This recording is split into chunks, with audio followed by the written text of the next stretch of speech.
Kulsumpura police station का constable हूँ, जो रिसेंटली 2 जून को मुझे कोविड-19 पॉजिटिव पाया गया था और उसके बाद मुझे चेस्ट हॉस्पिटल में एडमिट किया गया था। फ्रेंड्स, ये शुरुआत इस तरह से हुई कि मोरे पुलिस स्टेशन में ऑलरेडी एक दयाकर रेड्डी बोल के कांस्टेबल थे, जो पुरानापुर चेकपोस्ट पर ड्यूटी कर रहे थे। उनको कोरोना आने के बाद में शायद ये फर्स्ट डेथ उनका जो है पुलिस डिपार्टमेंट में दयाकर रेड्डी का हुआ है। उसके एक 10-15 दिन के बाद मेरे साथी, मेरे कोलीग, मेरे फ्रेंड जनार्दन, उनको भी कुछ सिम्टम्स आए, जिससे बॉडी पेन और फीवर।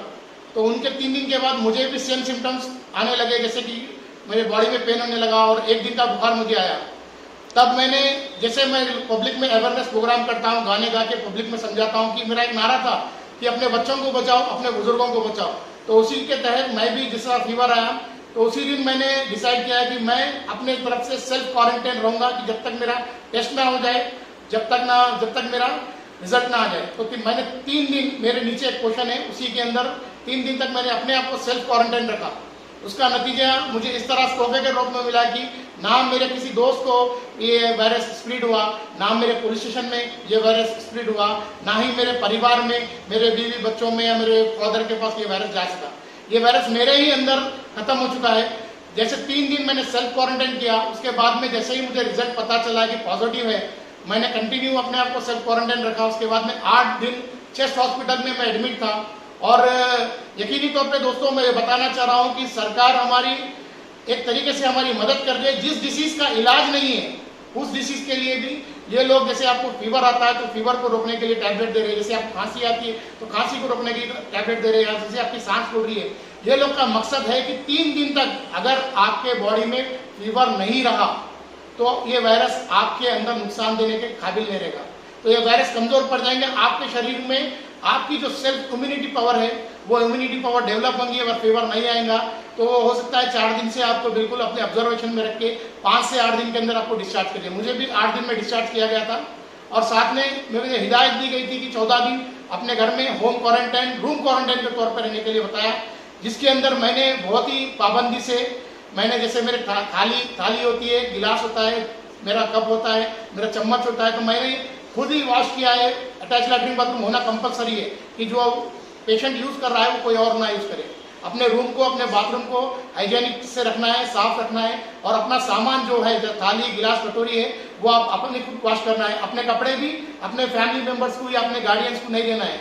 मैं बिल्कुल एक रफली बोलता था घर में कि आप जो मेरी थाली में टेबल पे रख दिया दरवाजा खोल के, तो आप बिल्कुल ऊपर से रोटी डाल दो, ऊपर से सब्जी डाल दो, कि ये मत सोचो कि मैं कुछ फील करूंगा। मेरा ये फील करने की भावना शायद किसी को बुरी लगे, जैसे माँ है अपने बेटे को उस तरह खाने के लिए, लेकिन उन माओं से मैं अपील कर रहा हूँ, उन बच्चों से अपील कर रहा हूँ कि इस वायरस को अगर स्प्रेड नहीं करना है तो आप ये डिस्टेंस बराबर मेंटेन करना है। और ये चीज, ये मास्क पहनना इसलिए जरूरी है, अगर 6 फीट के दौरान कोई पॉजिटिव पर्सन है, आज की डेट में एक अच्छे सोच के तौर पे आप ये समझो कि आपके सामने वाला कोई भी हो, आप ये दिमाग में सोच के रखिए कि वो पॉजिटिव है, तो उससे आप भी बच सकते हैं, आपके सामने वाला ही बच सकता। सबसे बड़ा प्रॉब्लम एसिम्प्टोमेटिक, जो बगैर सिम्टम्स वाले, मैं भी उसी का था। 1 दिन में मेरा बुखार चला गया, बाद में मुझे कुछ भी नहीं आया। लेकिन 14 डेज होम क्वारंटाइन होने के बाद मैंने भी मल्टीमीडिया में, यूट्यूब में और गूगल में WHO के इंस्ट्रक्शंस को फॉलो किया कि 14 डेज अगर कोई सेल्फ क्वारंटाइन रहता है तो उसके बाद में उसके बॉडी में विदाउट मेडिसिन अगर 14 डेज में घर में रहता है तो उसके बाद में उसके अंदर से जो वायरस है वो वायरस खत्म हो जाएगा और वो वायरस है जो कि किसी को दूसरे को स्प्रेड होने का पावर जो है वो खत्म हो जाएगा। तो इसीलिए सेल्फ क्वारंटाइन रखा गया था। और मैं अपील करता हूँ, जो गांधी में भी डॉक्टर्स पे हमला हुआ है, भाई वो भी इंसान है, हम पुलिस वाले भी इंसान है, म्युनिसिपल कर्मचारी भी इंसान है, तो हम सभी लोग इस मिशन में एक साथ है। पब्लिक भी उतने ही योगदान है जितना हम लोग काम कर रहे हैं। सिर्फ आपसे अपील है कि मास्क लगाए और 6 फीट का डिस्टेंस आपस में मेंटेन करें। और हाथ को धोना इसलिए जरूरी है कि ये वायरस जाने का रास्ता है मुंह, नाक और आंख। अगर हम इन 3 रास्तों को रोक के रखे, बराबर अपना मास्क पहनते रहे, तो आपको ये वायरस कुछ लॉस नहीं कर पाएगा। सर, जैसा आप आवाम के बीच में थोड़े कुछ गीत गाते थे, थोड़ी गजल गाते थे, 1-2 लफ्ज बोल सकेंगे आप? बिल्कुल सर, अभी तो विदाउट म्यूजिक रहेगा, लेकिन अपील है सभी से। हमारा जो सॉन्ग था, एक प्यार का नगमा है, जो मेरा हॉस्पिटल में वायरल हुआ है, उसी को एक बताता हूँ।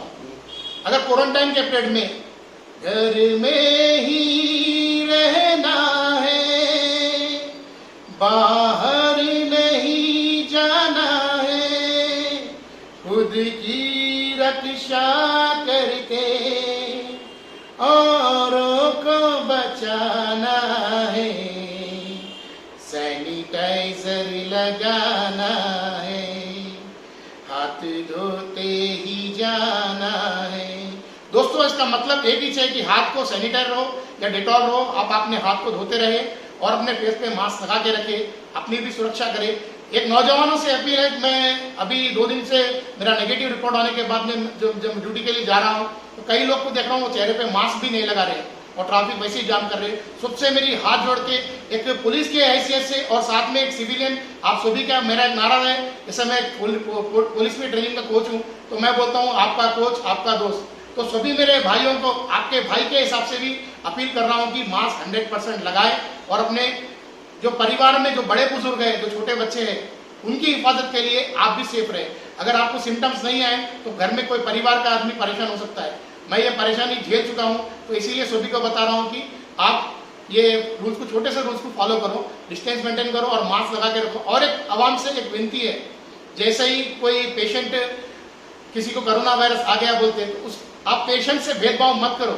जब उसे एम्बुलेंस में ले जाया जाता है उस टाइम पे वीडियोस बनाते हैं तो सभी से रिक्वेस्ट है कि आप वीडियो बनाओ और साथ में उनको आश्वासन दो, भाई आप जा रहे, ब्रदर आप जा रहे, सिस्टर आप जा रहे, आप अच्छे होके आएंगे, हमारी पूरों की दुआएं आपके साथ है और आपके परिवार को कोई चीज़ की जरूरत पड़ेगी तो हम बराबर आपकी हेल्प करेंगे, उनको सामान ला के देंगे।